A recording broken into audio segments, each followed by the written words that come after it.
Hey, it's Alien Dead, and I just wanted to talk to you about something really quick that's, in my opinion, growing into gaming industry. We've seen it in Overwatch, we see it in Call of Duty Black Ops 4, we're seeing it in Fallout 76, we see it in Red Dead 2 Online, and this is the disgusting garbage they're trying to sell us. Look at this. This will be in euros, so that's still ridiculously high. 1882, 4704, 9408. That's pretty much $100 for something of in-game currency. And look at this. This isn't the only one. Look, there's RS, and then there's that one. What the shit? Alright, let's take a look at another one. This is from a mobile game. Sack of gems, $20. Box of gems, $50. Chest of gems, $100. For currency, you're spending real life money on currency. Oh, and look at this. There's 3 fucking types of currency. And this isn't even in, like, mobile games. This is in, like, look at this. This is a new Call of Duty. Do you want this in your Call of Duty game that also takes forever to grind? I mean, I play games like RuneScape where you could be grinding like 3 months for one item, but this, like, if you want players to not come back to your game, like this is how you do it. I wish I had that Archer meme, because this is how you send gamers away. Like me, I would probably buy Call of Duty 4 when it's like $5, and then maybe if I got all the DLC for free, which you're not, it's gonna be over $60, so you're pretty much buying the game again, and then they want you on top of that to spend $75, $100 on probably bullshit. Come on. Alright, let's see what Shadow of War. This is an RPG, and it also has this shit. Like, what the fuck? Like, where have all our games gone? Like I'm a poor man, and yes, this sums it up perfectly. Look at all this. Like, yep, if you want to play base game, and then DLC, skins, extra characters, extra maps, music, artwork, you name it, this is basically what games are now becoming. There's no longer a singular price. So when they say microtransactions, like $100, that's not micro, that's more than the game itself. Like, I haven't bought in a new game since Saints Row 2, Christmas time, and that wasn't even me buying it. I had someone else buy that for me, you know. And the reason I'm starting this video is because I saw this article, The Harsh History of Gaming, Microtransactions from Horse Armor to Loot Boxes, because I really wanted to see, like, where it all began and how this all became okay. I mean, look at this. There's games from fighting games, and battle packs. Battlefield is still one of my favorite games of all time. Battlefield 4, I played that a bunch. I just started playing Battlefield 1 because there was a sale, and I got the entire game plus the DLC for like $6, you know. And like games like Star Wars Battlefront, I would never pay to play that game ever. Not $1. It's $6. It's like I saw it at the store. I was like, you know what, why not? But then I remember thinking, like, what they sold us, what kind of garbage pieces of shit that they thought was like, oh yeah, it's on a satin pillow, but you know, it's still shit. So why would I want it? You're giving me something that is something that I don't want. So why should I willingly accept it and be happy about it? Alright, so loot boxes are currently the most debated topic in gaming, but we've had a decade of in-game money grabbing. Yeah, they've been around longer than you think, but in different forms. But now it's just really ugly and really prevalent, because I saw a video where they're trying to say, like, oh, let's figure out the best way so you can milk money from, you know, your customers. Well, guess who's not going to have customers really, really soon? And this is by Mike Williams. And it was posted on 10/11/2017. You know, I want to give credit to where credit is due because this is not mine. So yeah. Loot boxes are a trend that the game industry has heartily bought into in 2017. They've been around for almost a decade in the massively multiplayer online space, but since the release and success of Overwatch in 2016, the business model has more visibility. So, people of Overwatch, I wish you guys would have complained more, or maybe it was just good enough to where, I guess, I never played it. Again, you know, that's another game that has tons of DLC. It's got tons of expensive things to buy, you know. Nah, I'm not spending $60 on that. Or any money for that fact. Major developers and publishers has adopted the motto before and since. Thus, the McKinney of the Spotlight was a trio of major releases. Forza Motorsport 7, Middle-earth Shadow of War, and Star Wars Battlefront 2, all with microtransactions like these. Which... like, and then they have these things like 1, 2, 3, 4. For 1 gives you just the game. Okay, so now you get an entire DLC pack, outfits, weapons, a horse.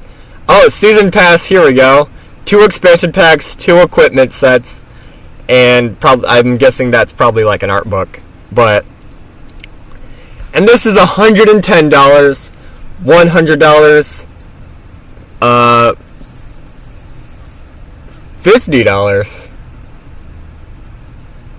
and then standard at $60. Why is this? What? That's not right.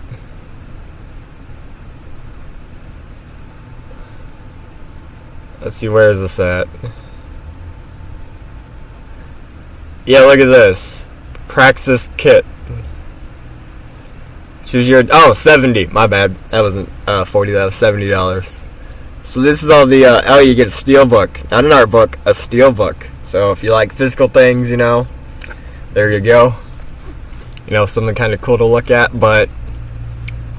yeah, and then Star Wars Battlefront 2, you had to earn these characters through over 40 hours of grinding. I think they fixed it. Some other things were changed. But... you're playing a game a long time when you have that stuff to enjoy it. You're not grinding to be able to play the game. That's not fun. That's not what people want. 2 loot boxes, 5 loot boxes, 11, 24, 50. And this is all random. There's no guarantee you're going to get stuff you want. Like those things at Walmart where they package them in wrappers and you could get a toy. Who the hell buys that shit? You could buy the same thing twice. And those are like $6, $7. Like, people that have gambling issues and gambling addiction, like, this is really bad for them because they enjoyed that random chance of getting what they want, but nobody has the money or possibility to even experience that. Like this is what's entering into our games. Energy, crystals, see, time. Everything's taking time to do things, and you're paying money to speed it up. And that's honestly fucking horrible. Look at this. Spend per $549 Game of War, Fire Age. These are all, I guess, the average that people spend per player. $550. And you know what? Companies are seeing this, and they're like, ooh, Family Guy, The Quest for Stuff. See, that's where I fucked up. I'm honestly a victim of this as well. I've spent an embarrassing amount of money on a game that when you just want that extra stuff. You know, I love Halloween, so the Halloween events got me. So I just really wanted my stuff to look really creepy. And then after that, I realized I actually had a realization what I was doing. And then I deleted the game. I never look back on any game anymore that you have to spend money. If I pay once, and that's it. Which I did just see an image up here of pay once, and then you'll have the game forever. I want to become a developer too, and I'm going to only create games like that. Here we go. So guys, if you like mobile games and you only want to pay once, try some of these guys out. Because spending any more money on anything else, I mean, unless the game, is really, really, really that fun, I honestly just don't see a justification in it. Like, games are now becoming a service where you have to pay subscriptions to, like Red Dead Online. We're already paying $10 for internet, just to play the games online.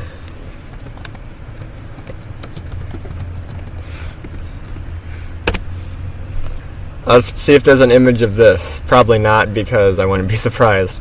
Oh yeah, and this is also one more thing that I want to show you guys. Now that microtransactions are becoming so apparent, like, look at this. They were releasing Grand Theft Auto, 3 games, a bunch of games, because, like, of course, a company wants to make money, have really cool, IPs and everything. I really want to play that one. Smuggler's Run, Vice City, 3 games this year. In 3 games, they released like 9 games. In 1 year, 3. In another year, 3. Oh yeah, and then they have the Grand Theft Auto Remastered. More games. Manhunt 2, slow a year. Red Dead 2. Or Red Dead on the Nightmare. L.A. Noire, Max Payne 3, GTA 5.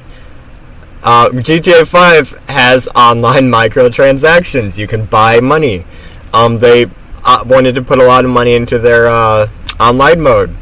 2014. Nothing. Oh look, Red Dead 2 has microtransactions.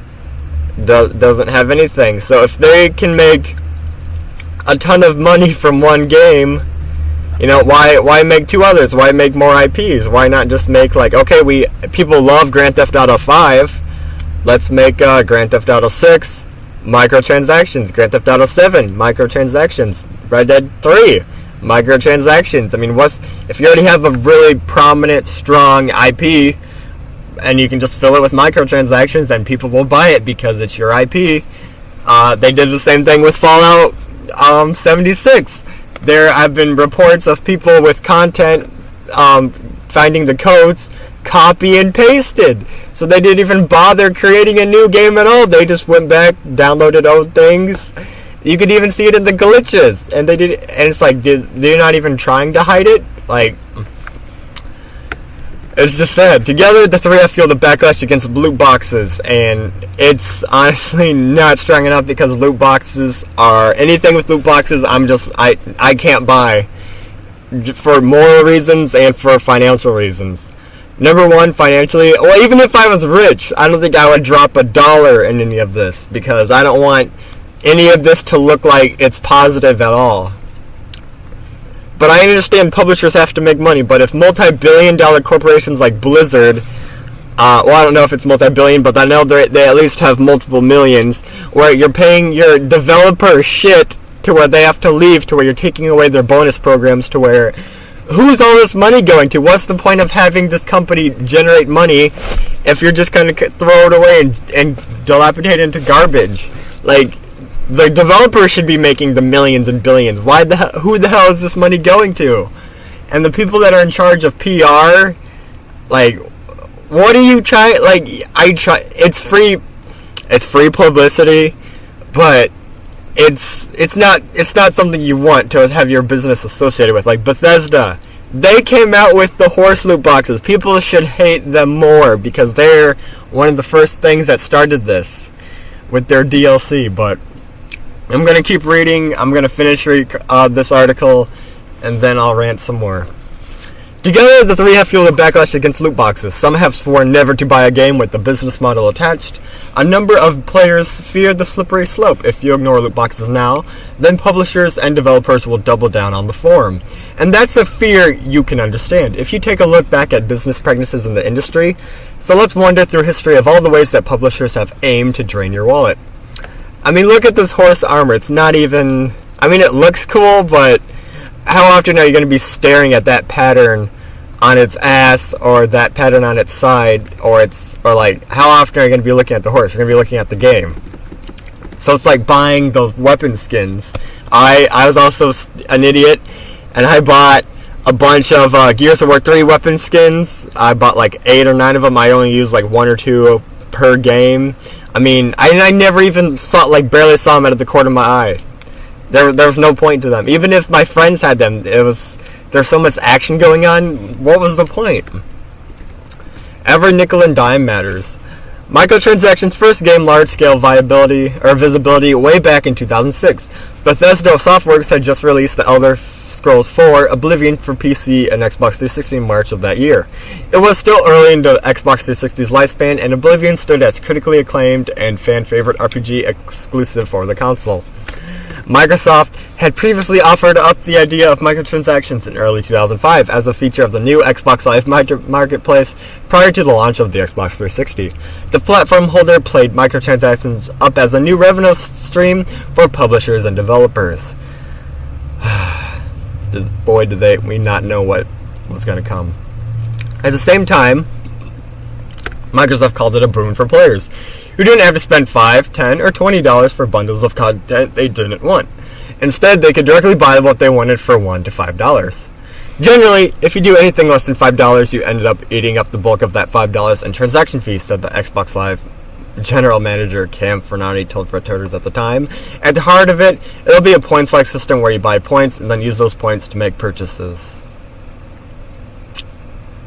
Yeah, that's complete bullshit, because, where you buy points to make purchases. Yeah, there's no such thing as buying points. You buy things with dollars. And even then, if you're buying points, you'll always have an extra amount of points that'll always be there, so it's so dumb. Not only do you have to sweep away the distinction between virtual and real, you have to stop looking at video games as a toy and start looking at them as an entertainment service. Synthetic Worlds author and Indiana University professor Edward Castronava said in the article, "This is one of the earlier mentions of the concept of games as a service." Microsoft itself offered a winter-themed outfit for Cameo Elements of Power for $2.50, alongside new maps for Perfect Dark Zero and new cars for Project Gotham Racing 3. None of these early microtransactions took off in a major way, but it was all Microsoft showing a proof of concept to the other publishers. And if it's $5 and all that $5 is being eaten away by transaction fees, that's not the consumer's problem. That's whatever deals you're making with your publisher, with Microsoft, with Xbox 360, so that's not the gamer's problem. We shouldn't have to pay more just because you're trying to make money and it's being eaten away through other stuff. No. No. Another thing, I've also only bought games used that are less than $30 through GameStop. So let's say a game $60 and they have a $30 DLC pass. I'll wait for the game to become $30, buy it from GameStop, so the publisher is also not getting that money, and then I'll spend the other $30, for the DLC, because I've spent my $60 and I have my full game. In my opinion, that's what it should be. If you want to add in, some microtransactions, for cosmetics like motives or costumes, sure. Have some variety, like at least being able to change colors, but when you're buying blue, like in Angry Joe's video, there's yellow and blue power armor for $20. That's just spitting in your customer's face, and being like, fuck you, you'll buy it, it's Fallout 4. That's pretty much what they're saying is, fuck you, you'll buy it. We own you because we have the best thing and you want to play what's the best with everybody else. But in my opinion, I'm a single player gamer. None of this crap really matters to me, but I still care about what everyone else, has to pay and everything. Bethesda was the first third-party publisher to jump in on Microsoft's idea. In April 2006, it released the first of its planned expansion content for Oblivion. That was released was the infamous Horse Armor Pack. For 200 Microsoft points, $2.50 and Xbox 360, or $2 on PC, players could purchase alternate armor sets for their in-game steed. Fans were previously fine with the idea of microtransactions, but were absolutely shocked by the pricing of the horse armor. In response, Bethesda simply moved forward with its plans, releasing new themed homes, a new dungeon, and new spells. So basically they're like, oh, here's some more stuff.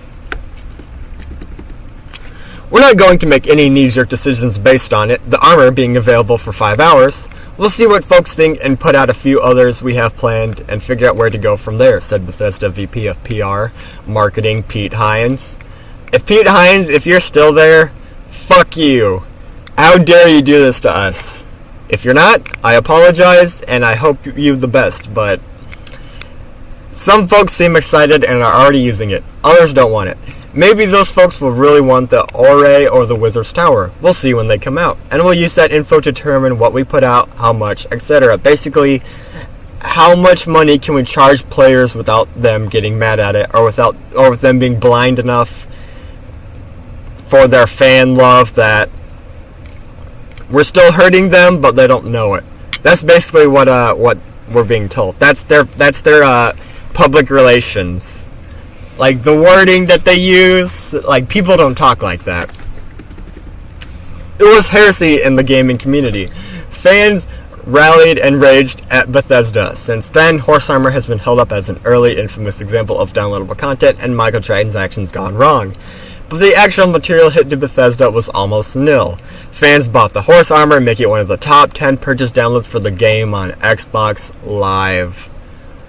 Really, guys? Really? If everyone complains about things, yet people are still buying it, so they're just getting free publicity, and people are just like, oh, I bought it, you know, and then they'll have more videos like this where they're just getting free publicity. Come on, guys, come on.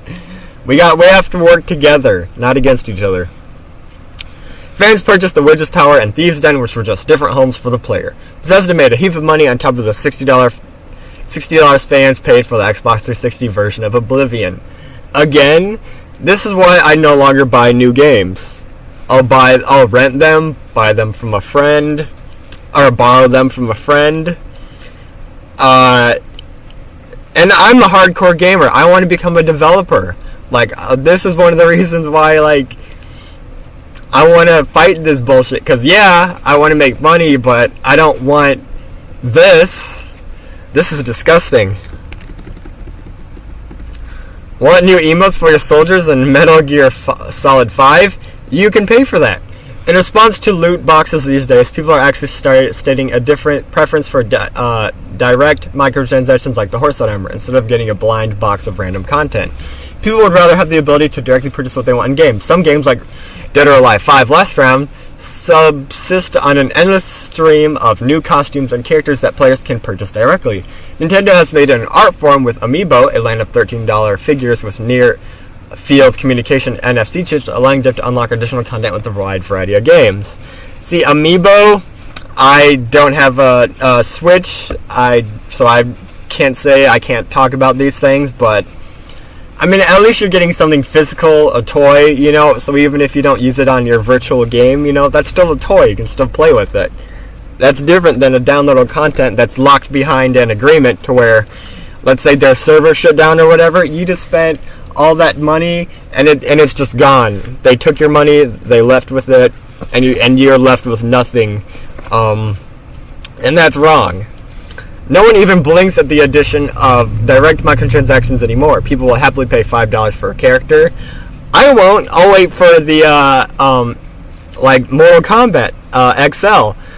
I'll wait for the entire game, for the Game of the Year edition, wait for that to come down in price, then I'll buy it. I bought the Game of the Year edition of Mortal Kombat XL for, $20, I believe. I bought it on sale online. And you know what? I'm a huge Mortal Kombat fan. That was one of the very first games I ever played, Mortal Kombat 2, for Super Nintendo. I remember me and my cousin playing that when we were like 9 or 10 having like sleepovers, and we would just play that game nonstop, eating snacks and just having a day old time. I've played all of the games leading up, to the, I've played Armageddon, Deadly Alliance, I've played Mortal Kombat 9, I've played number 7, I played DC Mortal Kombat versus DC Universe. I love that game, it's a hilarious concept. But this, and online passes, I honestly think that's a good idea. If that's one way for a publisher to get their money. If I buy a used game and I want to play online, that $10 goes to the publisher, so they actually get something. That is something I'm not against. I'm okay with that. No one even blinks at it for emotes, $2 emotes, costumes, blah blah blah. Online passes paying the gatekeeper. The gaming industry has always had a problem with the second-hand market. Stores like GameStop, pawn shops, and services like eBay allowing consumers to sell their used games for money. In the minds of publishers, the problem is that the revenue from these sales don't benefit them. They see every subsequent used sale as a missed opportunity for the sale of a new copy. Which, honestly, yeah, if you didn't charge me up the ass, I totally could have bought that new copy. In 2010, Electronic Arts had an idea about how to fix the problem, or at least lessen the perceived blow. A year prior, the company had been offering bonus content for titles like Mass Effect 2, Dragon Age Origins, and Battlefield Bad Company 2 under Project $10 initiative. Buy a new game, you'd get a code that would unlock new outfits, characters, or items. Buy a game used, and there'd be no code. But EA wanted to go a step further. The expansion of Project $10 became the Online Pass. In my opinion, I honestly like that because it encourages me to buy the game full price. Or if I buy the game used, I can still get that content by paying an additional fee. That's okay by me. Because, you either get that content or you don't. But usually those things are extras, like extra guns, different skins, nothing really game-breaking. I don't know if there's any, if someone knows in the comments about any game-breaking versions of that, please let me know. But I know EA did away with this. New games would come with a single-use code inside the package, like the $10 thing. The difference was putting the code when it would unlock previously standard features. Oh, here we go, here's one. Tiger Woods PGA Tour was the first game with the system requiring the online passing code to unlock the online team play. For other online modes, the pass was offered that year for... See, this is online. I'm not a huge online mode player. I've done, mostly first-person shooters, but I'm mostly, in co-op, like, gameplay-wise versus, online multiplayer. The pass was offered that year for NCAA 2011, so basically football, hockey, more Madden, basketball, sports, basically, games that people really want to play online. Buying into those games secondhand would mean having to pay $10 for a new pass to unlock the online play. So let's say you bought the game $40, pay an extra $10, that's $50, you're still not paying $60. Online pass. And then let's say there's $10 worth of DLC, bam, now you're up to $60, and you didn't have to spend $60, which someone else would have had to pay, and buying the DLC, but they would have gotten that pass included. We've made a significant investment to offer the most immersive online experience available. We want to reserve EA Sports online services for people who pay EA to access them. Basically, if you want to use our online services, you have to buy it from us. That's just a PR worded version. What?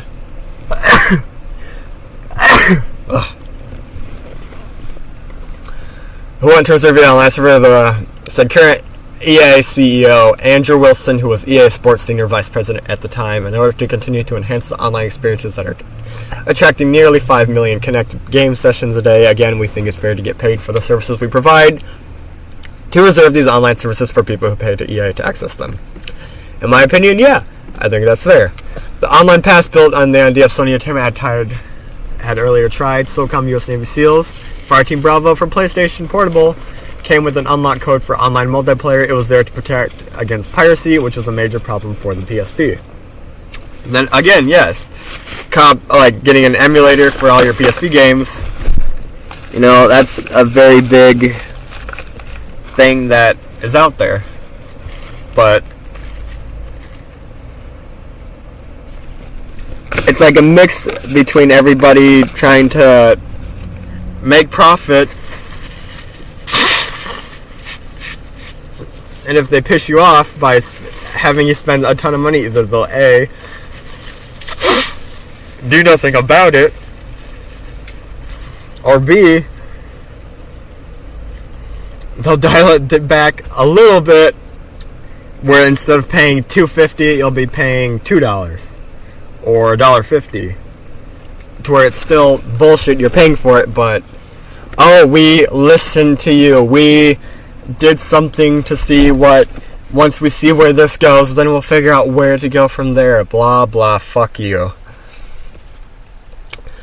Once EA launched games with online passes, Ubisoft followed suit a year later by opening up the Uplay passport system. Like games like Driver, San Francisco worked like EA's titles, locking out players out of online mode if they lacked the single-use code packed in with new releases. Activision, Warner Bros., THQ, and more followed EA, Ubisoft down the path of online passes. There was heavy criticism from players over online passes. Some wanted to be able to freely sell and purchase games in the second-hand market. That's GameStop. Players who generally rented games were completely out of luck with the new business model. Yeah, if you wanted to play online. Some players warned that content was normally in-game would be locked behind or code in the future. Yep, look at Assassin's Creed 2. Or not Assassin's Creed 2. Assassin's Creed Origins, or the Egyptian one, where all the legendary content are locked. Like, what the hell?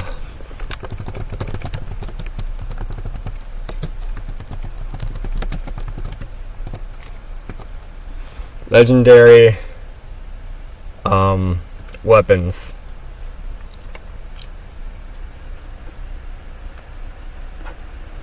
Let's see.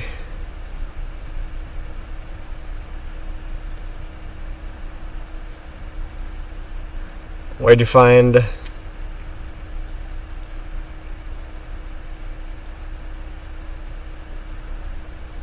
Here we go. Okay, so you can find some other weapons.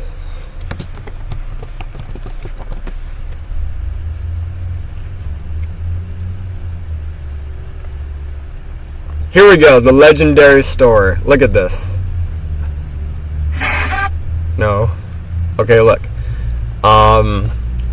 Tablet of Knowledge, 1,000 of this currency. Head Splitter, 6,270. Shield, so this is quest items. You have to buy a quest item. 3 of these, okay, and this is just under 3 things. Heavy blade spears. What the fuck? Okay, this looks like dismantle, equip.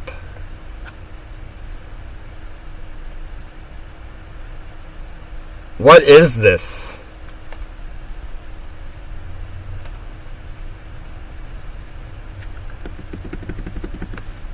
Legendary store. The legendary store location of Assassin's Creed Origins opens when you complete the main story. It sells some of the best weapons and gear in game.